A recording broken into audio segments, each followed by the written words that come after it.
Hello दोस्तों, स्वागत है आपका हमारी इस वीडियो में। इस वीडियो में क्या करेंगे हम, एक्सरसाइज जो 3.3 का फर्स्ट क्वेश्चन है उसका लास्ट क्वेश्चन सॉल्व करते हैं। और जिसकी हमने दो इक्वेशन है, दो linear equation x upon 2 plus 2y upon 3 equals to -1 और दूसरी इक्वेशन है x minus 3y upon 3 equals to 3। ये हमारी दो इक्वेशन है। इन दोनों इक्वेशंस को सॉल्व करेंगे दो मेथड से, जो कि है सब्स्टिट्यूशन और एलिमिनेशन मेथड, जो कि हम इससे पिछले जो सवाल हैं, जो 3 सवाल इससे पहले किए हैं, हम उनमें सॉल्व कर चुके हैं। तो चलिए चलते हैं अपने सवाल की तरफ। तो हम क्या करेंगे, पहले हम सॉल्व करेंगे इसे सब्स्टिट्यूशन मेथड से। सब्स्टिट्यूशन मेथड से क्या करते हैं, हम किसी भी एक वेरिएबल की वैल्यू निकालेंगे जो हम पिछले सवालों में करते आए, उस वेरिएबल को दूसरी इक्वेशन में पुट करेंगे। दूसरी इक्वेशन से हमारी जो पहले एक वेरिएबल की वैल्यू आ जाएगी जो नंबर्स में आएगी, हम उस नंबर्स वाली वैल्यू को फिर किसी इक्वेशन में रखेंगे और हमारी दूसरे वेरिएबल की भी, दोनों की वेरिएबल की वैल्यू आएगी नंबर्स में। तो क्या करेंगे, हम पहले यहाँ पर दोनों इक्वेशन लिखते हैं। हमारी पहली इक्वेशन है, यहाँ पर लिखेंगे बाय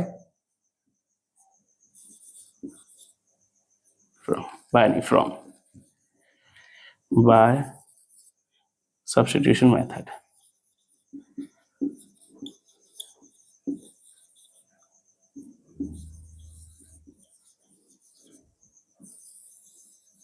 ठीक है, सब्स्टिट्यूशन मेथड सॉल्व करते हैं पहले। तो हमारा क्या है, x upon 2 plus 2y upon 3 equals to -1। और दूसरी इक्वेशन है हमारी x minus y upon 3 equals to 3। अब क्या करेंगे हम यहाँ पर x अपॉन 2, यहाँ पर x upon 2 plus 2y upon 3, यहाँ पर में जो वैल्यू दे रखे हैं, हम इन्हें नॉर्मल इक्वेशन, एक लीनियर इक्वेशन में नॉर्मल इक्वेशन है वो बदल लेते हैं। जैसे कि यहाँ अपॉन में कोई वैल्यू ना रहे और हमें सॉल्व करने में आसानी हो, तो हम इसे बदलेंगे। या क्या करेंगे, हम इन दोनों का एलसीएम लेंगे, तो यहाँ पर 6 आएगा, 3x plus 4y equals to -1। अब ये तो आप कर ही सकते हैं, ये नॉर्मल भिन्न है, ये तो हमने पिछली क्लासों में सीखी होंगी, इसी वजह से मैंने डायरेक्ट कर दिया है। आपने पिछली क्लासों में सीखी होंगी तो आप इजीली कर पाएंगे। तो यहाँ पर हम क्या करेंगे,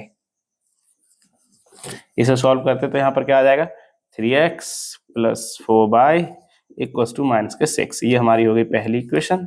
दूसरी इक्वेशन में हमारे पास क्या है, x minus y upon 3 equals to 3। यहाँ पर हम क्या करेंगे, इसका मल्टीप्लाई इस तरफ करेंगे, तो 3x minus y equals to, ये 3 मल्टीप्लाई एलसीएम में 3 आएगा तो इस तरफ ले जाएंगे तो यहाँ पर 9 हो जाएगा। ये हमारी क्या हो गई, दो इक्वेशंस हो गई। हमारे पास पहली इक्वेशन हो गई 3x plus 4y equals to -6 और दूसरी इक्वेशन हो गई 3x minus y equals to 9। अब क्या करेंगे, हम इसे सब्स्टिट्यूशन मेथड से सॉल्व करते हैं। तो हम किस में, इस कौन सी इक्वेशन, यानी कि सेकंड इक्वेशन से लिखते हैं। यहाँ पर लिखेंगे फ्रॉम इक्वेशन सेकंड, समीकरण 2 से। ठीक है, क्या है हमारा समीकरण 2, 3x minus y equals to 9। अब यहाँ क्या करेंगे, हम बाई को उस तरफ ले जाएंगे, तो यहाँ क्या बचेगा, 3x equals to 9 plus by. क्या करेंगे, यहाँ पर 3 मल्टीप्लाई में इस तरफ ले जाएंगे, या फिर हम ऐसे नॉर्मल एक तरीका और है अपॉन का हटाने का। अगर हम बाई को इस तरफ ले जाते तो ये प्लस के हो जाएंगे, और ये -9 को इस तरफ ले जाएंगे तो माइनस के हो जाएंगे। तो ये क्या हो जाएगा, 3x minus 9 equals two by. और यहाँ पर हमें क्या पता चलता है, यहाँ पर हमारी बाई की वैल्यू निकल आएगी। माफी चाहूंगा, हमारे यहाँ पर क्या होता है, बाई की वैल्यू निकल आएगी। अब इस बाई की जो वैल्यू है, हम इक्वेशन फर्स्ट में पुट करके देखते हैं, और यहाँ से हमारे किसी एक वेरिएबल की, यानी कि हम यहाँ पर x की वैल्यू निकालेंगे। तो क्या है हमारी इक्वेशन है, 3x plus 4y equals to -6। हम इसमें क्या करेंगे, बाई की वैल्यू पुट कर देंगे, बाई की वैल्यू यहाँ पर। तो यहाँ पर लिखेंगे 3x plus 4 into 3x minus y equals to -6। यहाँ पर हम मल्टीप्लाई किया हमने 4x -9। ठीक है, अब यहाँ पर मल्टीप्लाई करेंगे 4 का इस वाली इक्वेशन, यहाँ पर इस 4 का मल्टीप्लाई कर देंगे तो हमारी नॉर्मल बन जाएगी। तो यहाँ पर हो जाएगा 3x प्लस 4 का गुणा 3 में, 4 3 12, यानी कि 4 3 12, x माइनस 36 इक्वल्स टू -6। अब क्या करेंगे, ये माइनस के 36 से उस तरफ जाएंगे तो प्लस के हो जाएंगे, तो यहाँ पर बचेगा 3x और प्लस यहाँ पर क्या 3x + 3 यानी कि 15x इक्वल्स टू यहाँ पर कितने हो गए 30। ये माइनस के तो इस तरफ जाएंगे प्लस के और माइनस के घट जाएंगे आपस में, 30 में 36 में से 6 गए तो 30 बचे, तो x इक्वल्स टू हो जाएगा 30/15। यहाँ से काटेंगे तो 2, x की वैल्यू आ गई 2। यहाँ पर हमें क्या है x की वैल्यू क्या आ गई हमारे पास 2 आ गई। अब हम इस x की वैल्यू को इक्वेशन सेकंड या फर्स्ट किसी में भी रख देते हैं, वहां से हमारी वैल्यू आ जाएगी। तो चलिए हम सेकंड में रख देते हैं।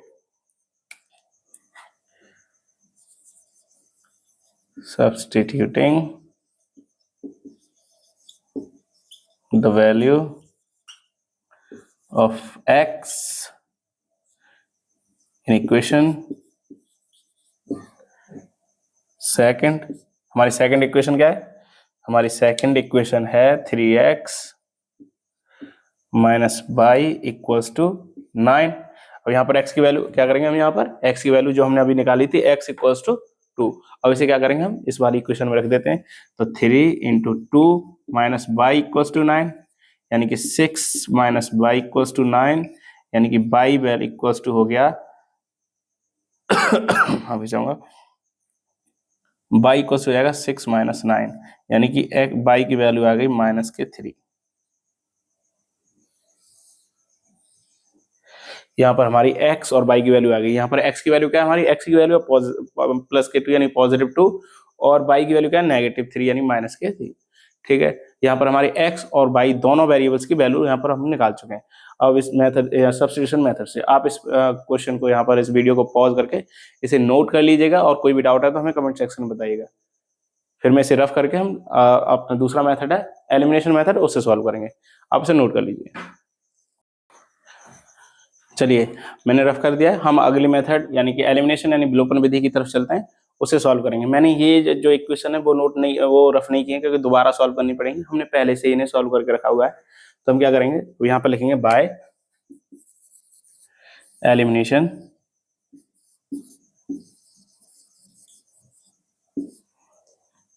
मेथड।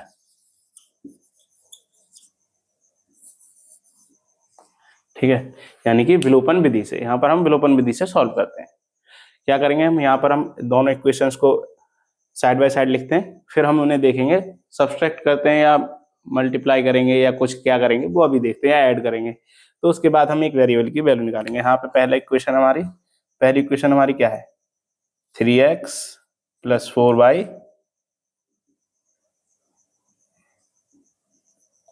4y इक्वल्स टू -6 है, और दूसरी इक्वेशन हमारी 3x - y इक्वल्स टू 9।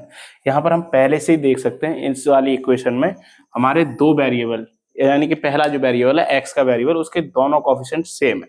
पहले इक्वेशन है हमारी 3x + 4y इक्वल्स टू -6, यहाँ पर भी हमारी क्या है x का जो वेरिएबल है उसकी जो वैल्यू है यानी कि 3 वो है, और दूसरी इक्वेशन हमारी 3x - y इक्वल्स टू 9, यहाँ पर भी x का जो कोएफिशिएंट है वो भी हमारा क्या है 3 है। तो यहाँ पर हमें किसी भी इक्वेशन में ना किसी से मल्टीप्लाई करना पड़ेगा, ना ही किसी इक्वेशन में किसी से हमें डिवाइड करना पड़ेगा, ना कुछ ऐड करना पड़ेगा, ना सब्ट्रैक्ट। अब क्या करेंगे हम इन दोनों इक्वेशंस को आपस में सब्ट्रैक्ट कर देते हैं। यहाँ पे लिखेंगे सब्ट्रैक्टिंग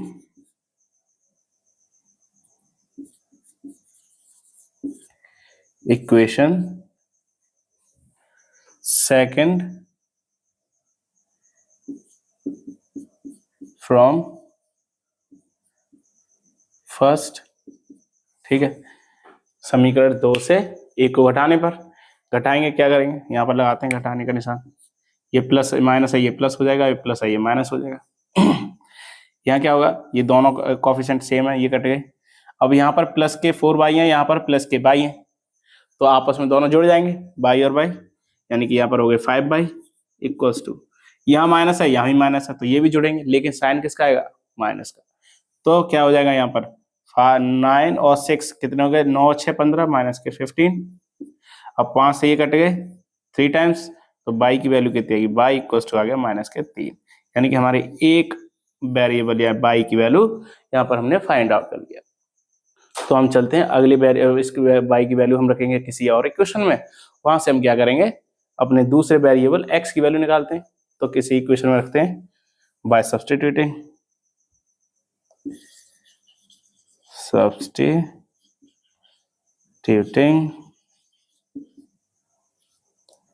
the value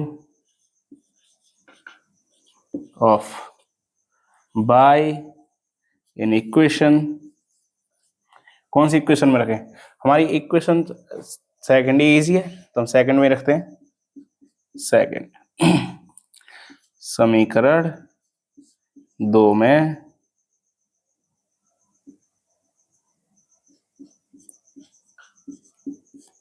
y का मान रखने पर कौन सी हमारी सेकंड इक्वेशन है, उसमें क्या करेंगे हम y की जो वैल्यू हमने यहाँ पर निकाली फाइंड आउट किया है उसे पुट करेंगे और हमारे सेकंड वेरिएबल की वैल्यू निकालते हैं। तो y की इक्वेशन कौन सी, हमारी सेकंड इक्वेशन कौन सी है? 3x minus y equals to 9। यहाँ पर हमारी y की वैल्यू माइनस के 3, तो 3x माइनस के 3 इक्वल्स टू 9, तो 3x प्लस 3 इक्वल्स टू 9। तो यहाँ पर 3x, ये प्लस के 3 है, दूसरी इस तरफ जाएंगे तो किसको हो जाएंगे? माइनस के 3, तो 9 माइनस 3x इक्वल्स टू 6 और 3 से ये कट के 2 बार, तो x इक्वल्स टू 2। यहाँ पर क्या हमने किया, फाइंड आउट कर ली, हमारा दूसरा वेरिएबल है उसकी जो वैल्यू है हमने यहाँ पर फाइंड आउट कर ली। हमारी x और y की वैल्यू हमने यहाँ निकाली है, जो कि x है प्लस के 2 और y है माइनस के 3। तो इसी के साथ हमारा जो पहला क्वेश्चन है, दोनों मेथड यानी कि सब्स्टिट्यूशन और एलिमिनेशन मेथड, दोनों मेथड से क्या हो चुका है? सॉल्व हो चुका है। तो अब चलते हैं हम अपने नेक्स्ट क्वेश्चन की तरफ, नेक्स्ट वीडियो में मिलेंगे। और अगर हमारे सवाल से रिलेटेड कोई डाउट है हमें कमेंट सेक्शन में बताइएगा, और अगर कुछ इसके अलावा हमारे किसी और क्वेश्चन से रिलेटेड जानकारी पूछना चाहते हैं तो हमें कमेंट सेक्शन में बताइएगा। हमारी वीडियो अगर आपको पसंद आती है तो उसे अपने दोस्तों के साथ भी शेयर करें और वीडियो को लाइक करें, सब्सक्राइब करें। तो इसी के साथ चलते हैं, हम इस वीडियो से विदा लेते हैं और मिलेंगे आपको नेक्स्ट वीडियो में, जिसको अगले क्वेश्चन की तरफ।